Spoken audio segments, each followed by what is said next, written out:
Right, well, here's a super quick video because I haven't got very much time. Busy on a Sunday, got to get ready for the week ahead, but it's been quite a busy day getting things all back together.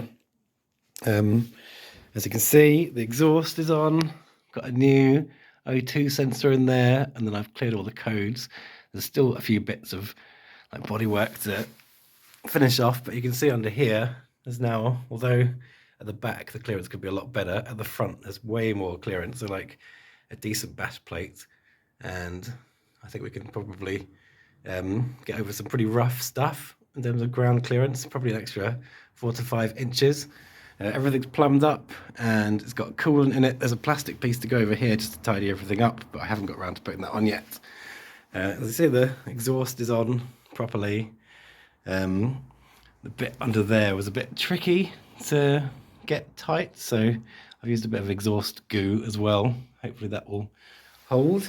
One of the main things you'll notice is I have got rid of the sort of fender thing, the number plate holder that stuck out on some sort of supports there, and I've replaced it with just a simple one, which is just hanging off the back of here, and you can have it at different angles. And you can see it says the Grand Challenge on it, so there's no mistaking where it's from.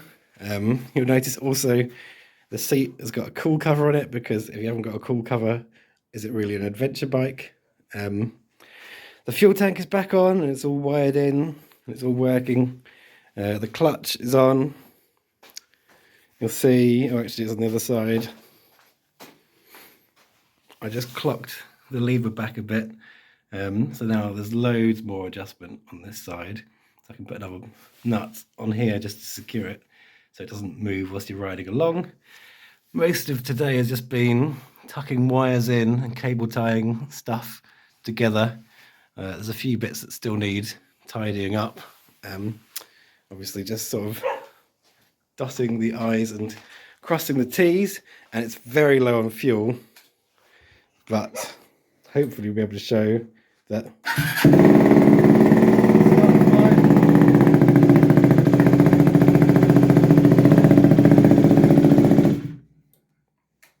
So yeah, it's quite a lot louder.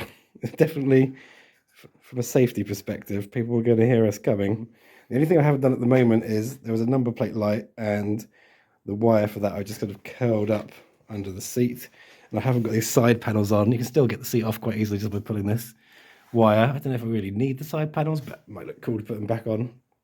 But yeah, basically ready for a test ride, and I guess I have already done its maiden voyage because I put it in gear and drove it about 3 foot in this direction, but there's a car parked out there, so I couldn't get very far.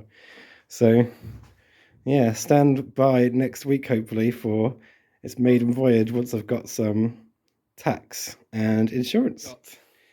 Couple of extra bits. I've wired in these heated grips. You can see got the controls for them down here, and I've wired in some USB chargers so you can charge stuff whenever you want to. The way I've done that is a bit simplistic, but for ease, I've already got this Optimate cable coming from the battery. So basically you can just plug it into this, and this runs along the frame, and then I've soldered in and heat shrunk and all sorts of stuff to protect it, the wiring. So